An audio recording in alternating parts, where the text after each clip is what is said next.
The Johnson Wax Program with Fibber, McGee, and Molly.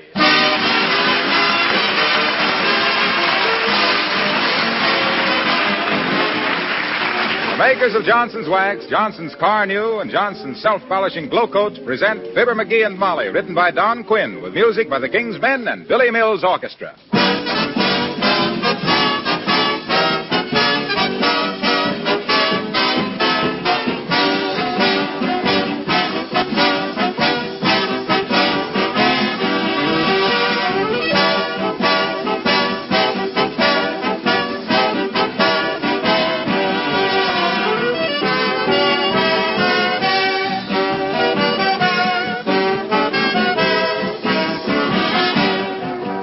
When you walk into a store to make a purchase, whether it's Johnson's Wax or soap or shoes, does it occur to you that your dealer renders you a valuable service?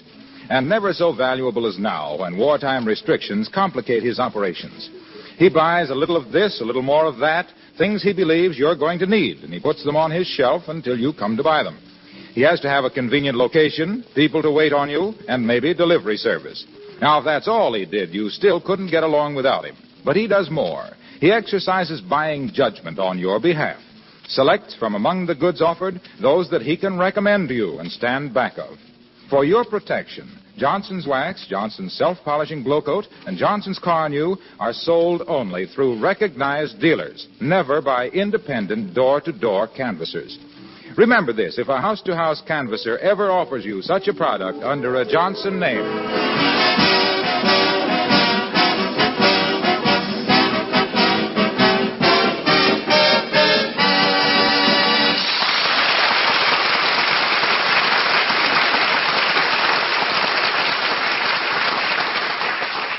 What is so rare as this time of year? When city dwellers full of cheer start making for the lakes and woods with tons and tons of sporting goods. With suntan lotion, bathing suits, fly rods, rifles, wading boots, camp stoves, tents, and hunting knives, dark glasses, beer, and weary wives. Full of fun and fancy follies and plans like Fibber, McGee, and Molly.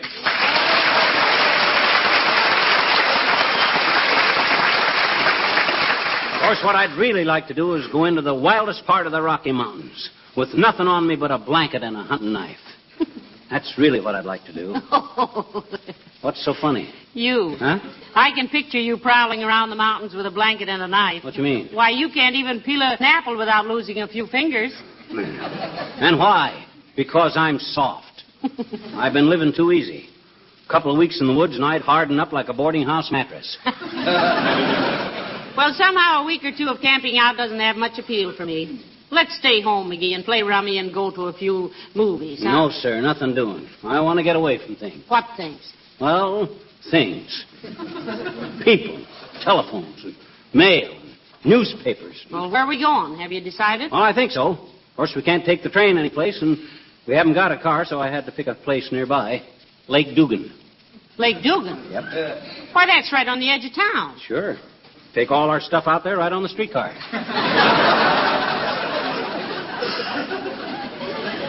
I can run in every morning and get the mail and the newspapers and see if there was any phone call.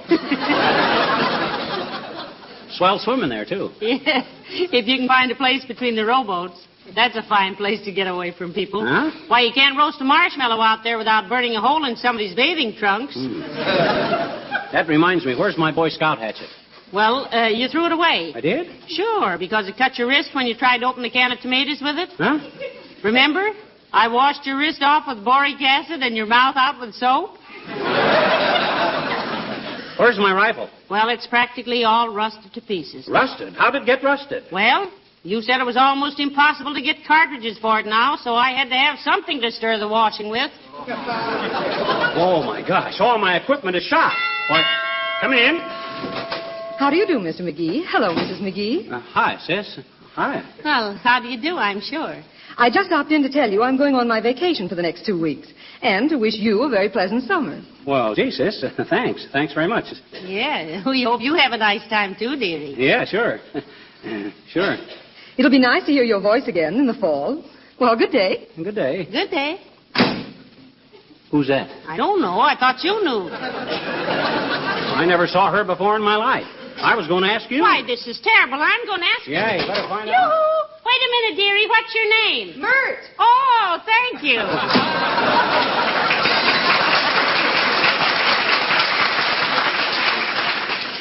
Mert. Yeah, my gosh, I knew I'd heard that voice someplace. Whom now? Abigail Uppington, and be nice, McGee. We won't be seeing her all summer. I wish somebody'd write music to that. She doesn't mean to be so uptown. She's just got an inferiority complex. Inferiority complex, my clavicle. That's the excuse everybody gives for somebody being bad-mannered, high-hat, and generally disagreeable. Why, that old whippet never had a... Hush. She'll hear you. Come in. For goodness sakes, if it isn't Abigail Uppington. Oh, how do you do, my dear? I'm Mr. McGee. Hi, Uppity. Fling the frame on a chair, and I'll tell you how we celebrated Father's Day in Sicily. And how did we, Mr. McGee? It was pop, pop, pop all day long. You get it, girls? Father, pop? It's kind of a subtle play on words. It ain't funny, McGee. Personally, I thought it rather provocative of mirth. Well, Uppy, what are your plans for the summer? Just to start the conversation, because I don't really give a hoot. McGee. Mind your manners. Oh, not at all, Mrs. McGee, please. After all, one expects a certain natural rudeness in the virile, masculine, rough diamond, outdoor type of man. Well, gee, thanks, Uppy. You don't just say Although that. in the anemic, undersized pool room type like you, Mr. McGee, it's just merely irritating. Oh, yeah? Why, you triple-chinned, non-flying fortress? McGee! Stop it this minute. My goodness, you ought to be ashamed. Now, apologize to Abigail. Okay. I apologize, Uppy. It's my inferiority complex. Makes me nasty. Oh, these little outbursts don't upset me in the least, Mr. McGee. I merely say to myself, Abigail, I says to my... Abigail, I say, why should you be annoyed because some inflated little gutter snipe goes away and leaves his voice running? But Abigail, listen. No, these little arguments do not affect my social equilibrium in the slightest degree. That is due to my theatrical training. Oh, yes, in the theater. One is trained not to be overwhelmed by the stress of emotional scenes, and in spite of them, to make a graceful exit. Good day. Wait, Abigail, don't... Hey, Uppy, that's the door to the...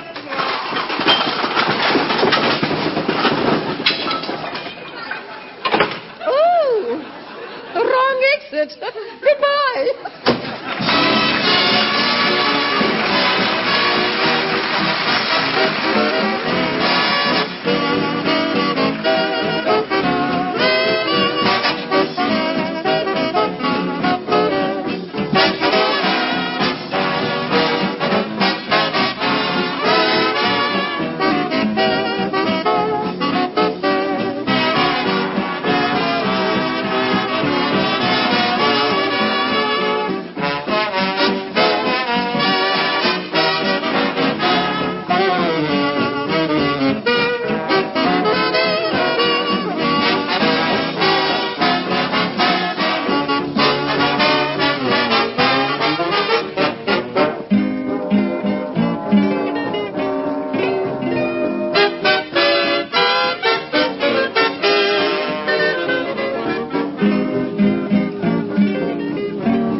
Now, do you know what you need for this camping trip, McGee? Sure, I know what I need for camping trip. I've been camping out ever since I was a kid.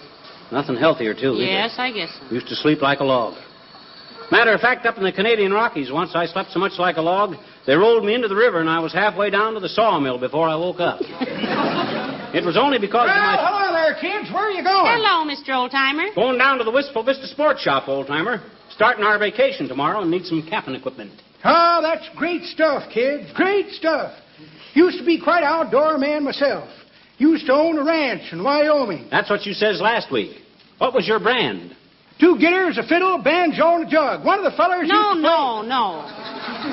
Huh? Not band, brand. Yeah. Didn't you brand your cattle? Nope.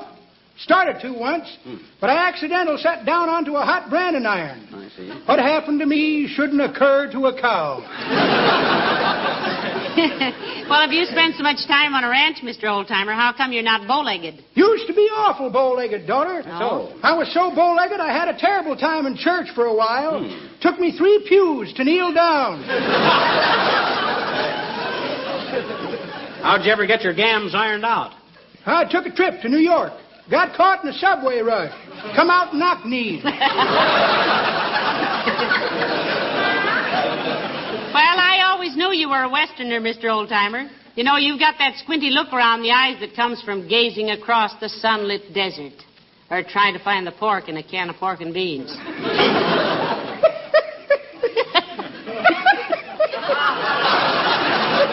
That's pretty good, daughter. But that ain't the way I heard it.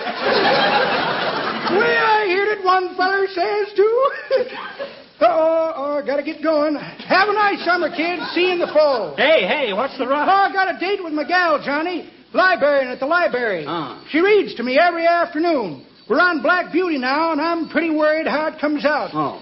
Things the way they are now, I'm scared Black Beauty's gonna wind up on a blue plate. Have fun.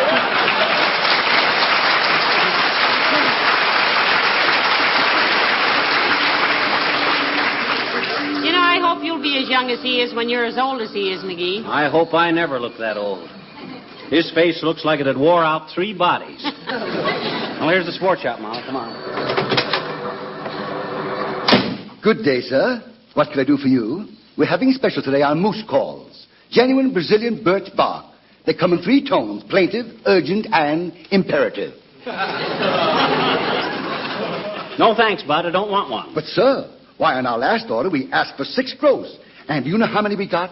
Half a dozen, of which this is the last one. Oh. There won't be any more, you know, for the duration. Oh, how terrible. Well, gee, maybe I better take one. No. We don't want it, McGee. We need a moose call like you need a hole in the head. In his case, that might be exactly Pipe what... down, Bud. If my wife says I don't need a moose call, by George, I don't need a moose call, see? I would like to try it once. I never blew a moose call. Certainly, sir. Go right ahead. Well, that didn't seem to arouse any particular... Oh, look, McGee, here comes Mr. Wilcox. Why, this is a wonderful little gadget, Molly. One honk and in comes Wilcox. Yeah, but he's not a moose. Well, he's an elk, ain't he? That's awful close. Hi, Junior. Hello, Fibber. Hello, Molly. Hello, Mr. Wilcox. Say, you're an expert on better homes. Won't you help McGee pick out a pup tent? Oh, sorry, I can't do it, Molly. I have to be at a war plant in 20 minutes. Oh. I just dropped in here to have my tennis racket restrung. Take care of it, will you, Abercrombie? Certainly, Mr. Wilcox. I'll have our racketeer go right to work on it. What you all going to a war plant for, Junior? Well, I've got to give a short talk On what? As if we could never guess. on nutrition. Well, that's a new way to approach it. On what? Nutrition. Oh, now, come, Mr. Wilcox. It's a fine product, we know, but even we who love it so dearly wouldn't eat it. Well, I'm not talking about that. I'm going to give a talk on the importance of war workers, yes, and other workers too, maintaining their health by eating the right kind of bodybuilding food. Primarily butter and milk and cheese products. That's Group 4 of the government's nutrition program. I see. Yes, it seems the nutrition experts have divided all food into 7 groups. And to keep in fighting trim, we must have at least 1 food out of each group every day. Milk is one of the most necessary items in the whole list. So what if I don't like milk? My gosh, if I get plenty of meat and potatoes, You see, the milk and cheese group of the nutrition plan contains some of the most vital elements to human health. Milk furnishes about 3/4 of the calcium we need every day to build our bone structure properly. Milk and cheese are full of vitamin A, and without vitamin A, our eyesight is impaired. All grocery stores have lists of the 7 basic food groups posted up, and it's easy to refer to them when you do your shopping. Well, I think I'll close my little talk by saying, vitamins for victory. There's a great day coming, so drink your gray day today. Oh. You like that? No, I don't. You don't? No. Well, then it must be good. I'll use it. See you later, folks. Goodbye, Mr. Wilcox. Hostile a wistful vista, Junior. Is there anything in particular I could show you now, sir? Not right away, Bud. I want to kind of look around first. Yeah, we're mostly interested in camping equipment. He wants a pip tent. Pup tent. Well, give me the pip. Every time. Oh, look, McGee, here comes Dr. Gamble. Hello, Doctor. Hello, Mrs. McGee. Hello, McGee. Hi, Doc. Buying something, or did you just come in to get out of the fresh air? Start my vacation tomorrow, Doc. Going to go camping. Oh, that's great. Yeah? I can hardly wait to treat you for sunstroke, poison oak, chiggers, water in the ear, spider bites, and fish hooks in the gluteus maximus. You know, I'm going to make him be more careful this year, Doctor. Oh, it's no use, my dear. He's the kind who needs a lifeguard when he washes his hair. I think there ought to be a law against vacations. Here we build a man up and keep him in shape to do his daily work for 50 weeks out of the year, and what happens? He takes a vacation. Oh. He sleeps outdoors in a damp cot.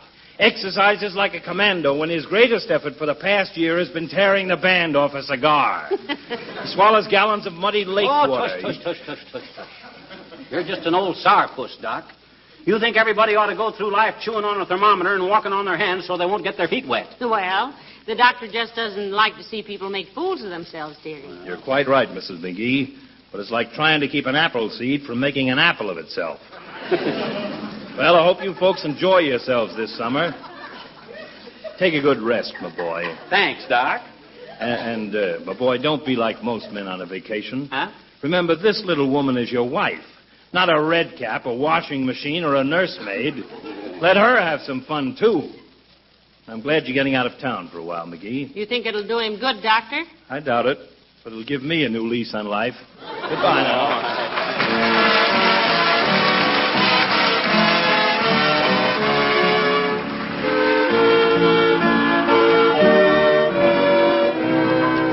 The King's Men and a little close harmony. The old songs, the old songs, the good old songs for me. I love to hear those minor chords and good close harmony. Down in the cornfield, hear that mournful sound, mournful sound. All the darkies am a weeping, masses in the cold, cold ground.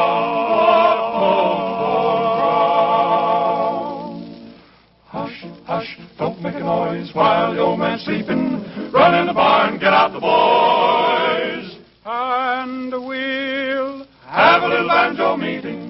Down in the cornfield, hear that mournful sound. All the darkies am a weeping,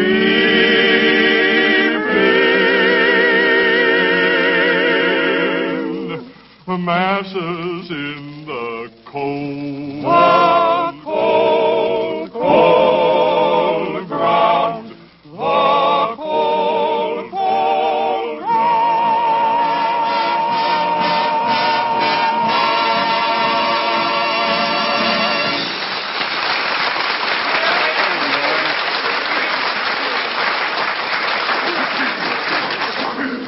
Now, this is a very humane rabbit trap, Mr. McGee. Here's how it works.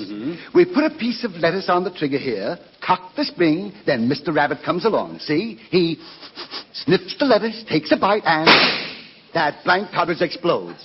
Ingenious, isn't it? Yeah, but that would scare the rabbit away. Of course. That's why this is the most humane trap made. Well, I think that's ridiculous. And furthermore, I don't Hello know... there, McGee. Hello, Mrs. McGee. Why, Mr. Coast Guardsman Latrivia, how nice. Hi, Latriv. You still on leave? My leave is up tomorrow, McGee. Oh. Want to stop coasting and start guarding again, eh? Yes. As I was saying to one of our petty officers last week. Now, that isn't a very nice way to talk about your officers, Mr. Latrivia. I said nothing derogatory, Mrs. McGee.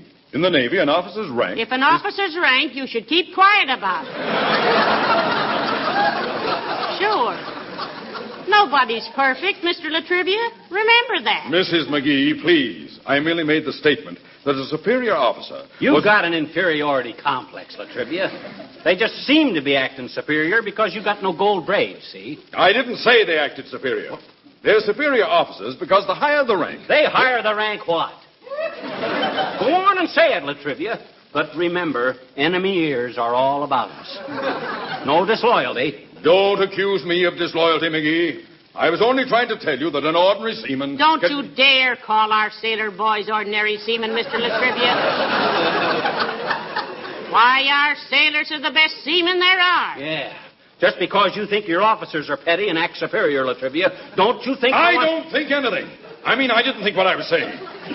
You've twisted everything I've said. Now, let's start at the beginning. Okay. I said that one of our petty officers... Now, Latrivia, I warn you.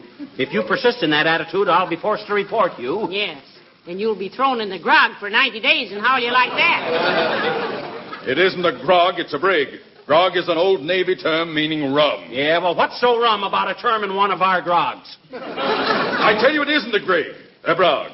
A drink is a drink. No, that's grog.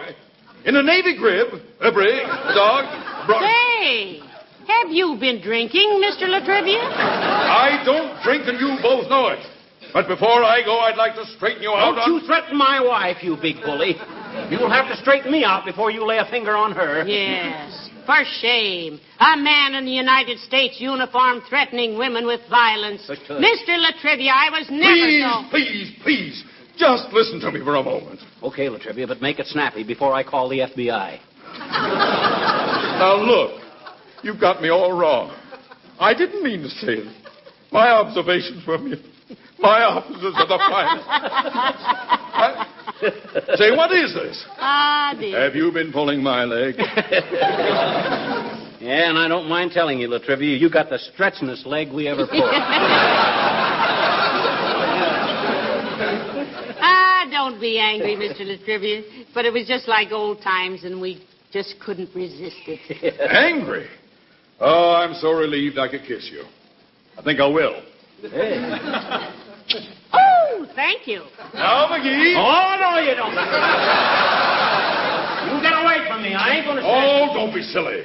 I just wanted to shake hands. Oh, that. That's it. Wish you a nice vacation, both of you. Thanks. Good luck.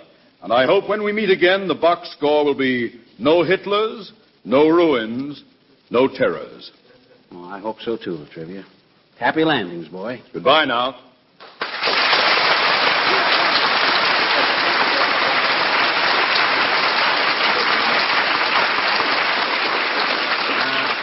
Great little guy, Latrivia. Little? Yeah. Did you see his chest? I was scared to death he'd take a deep breath and push us right through a showcase. Yeah, he's a pretty husky little... Oh, you got that sleeping bag I asked for, Bud? Yes, sir. A genuine snug bug sleeping bag. Uh-huh. We have 2 of these, though the other one is damaged, which makes this one the last one we have in stock. For the duration? Yes. Hey, that's pretty good. A sleeping bag. Just crawl in and zip it up, eh, Bud? That's all. Waterproof, sun-fast, and guaranteed as long as it lasts. Now, listen, McGee, I don't think you want to... Oh, hello there, Mr. Wimple. Hello, Mrs. McGee. Hello, Mr. McGee. Hi, Wimp, old man. You like this sleeping bag? I'm thinking about buying it for a little camping trip Molly and me are going on. Oh, I don't care much for them, Mr. McGee. That sleeping bag's lie is my motto. Mr. Wimple. Were you buying some vacation things? No, Mrs. McGee. Sweetie Face sent me down to pick up a couple of dumbbells. Oh. My goodness, I never expected to find you here. Is that a crack, Wallace? Oh, of course not, Mr. McGee. I never make cracks. Oh. I learned my lesson last week. when I flew off the handle with Sweetie Face. You did what, Mr. Wimple? I flew off the handle. You finally did it. Yes, I was out in the kitchen frying some eggs, and Sweetie Face came in. Yeah? She grabbed the frying pan, but I hung onto it, so she started whirling me around her head. Oh. Finally, I flew off the handle and crashed into the china cabinet. I'll bet she was sorry she did that. No, that made her more angry than ever. She said, "Aha, in your cups again," and sloughed me with a refrigerator. Very violent woman, I'd say. Yes. You going to buy this sleeping bag, Mr. McGee? Well, I don't know, Wimp. Mind if I try this one on for size, Bud? Very happy to have you, Mr. McGee. We don't close till 5:30 if you'd care to take a little nap in it. Oh, no, McGee. I ain't sleepy anyway, Molly. Here, hold the top open while I wiggle into it. That's it. A little wider. That's it. Fits nicely around the hips, doesn't it? My goodness. He looks like a little caboose in there, doesn't he, Mrs. McGee? You mean papoose, Mr. Wimple. A caboose is the rear end of a freight train. Yes, I know. Okay, zip it up, Bud. Hey, this is wonderful. I'll buy this, Bud. You better let me out now. It's too hard. Oh, dear me. What's the matter? The little piece that unzips it is broken off. So careless of me. Well, give it knife. Cut me out of this. I'm smothering. Sure. Cut it. Good heavens, man, this is a $32 sleeping bag. Well, he's worth more than that to me alive. Rip it open. Hurry up, Bud. Hurry up. Let me out of here. Just be patient, sir. I have no authority to enter the property of the store. Well, of all the rather dirty luck, why does everything have to happen to me? What do you find so amusing, Mr. Wimple? It just struck me funny, Mrs. McGee, to have you end the season on this note. On what note, Mr. Wimple? Well, for once, the bag is holding McGee. Oh, dear.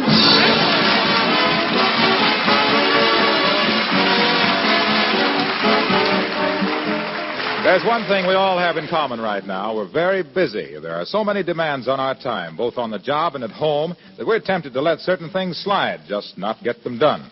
You might think, for example, you could just forget the finish of your car. Let it look shabby as long as you watch things like the tires and batteries. But there's more to it than meets the eye. That dirt and grease and road scum that collect on the finish may be doing serious damage by chemical action. The only safe procedure is to remove that shabby film of dirt and keep the finish clean. Then it won't deteriorate. You can keep it clean so easily with Johnson's Car New, the easy-to-use polish that both cleans and polishes with one application, 2 jobs at once. Car New is a liquid. It dries to a powder which is easily wiped off.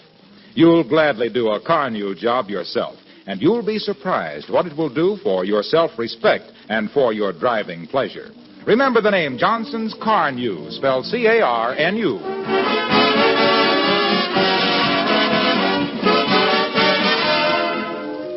Ladies and gentlemen, on behalf of our sponsors and all of us connected with this show, we want to thank you once more for your wonderful support and loyalty. This last season, as you know, the makers of Johnson's Wax dedicated every 4th program to the presentation of some government message, some phase of the war effort which we thought we might make a little clearer to you in our own peculiar way. We want to thank Mr. Elmer Davis and his Office of War Information for the highly efficient cooperation we've had in getting our facts straight and eliminating conflict with other programs. Yes, and keep tuning in this summer at this same hour. Because, you know, Johnson's Wax is again presenting MGM's outstanding teller of amazing tales, John Nesbitt, in his dramatic passing parade. Now, if you remember his famous letter to Hitler last summer, which was so widely reprinted, you'll be interested to know that in his first show next week, he gives you a new letter to Hitler. It'll be a wonderful series, and we know you'll enjoy it. So until McGee and I see you nice people again. Good night. Good night, all.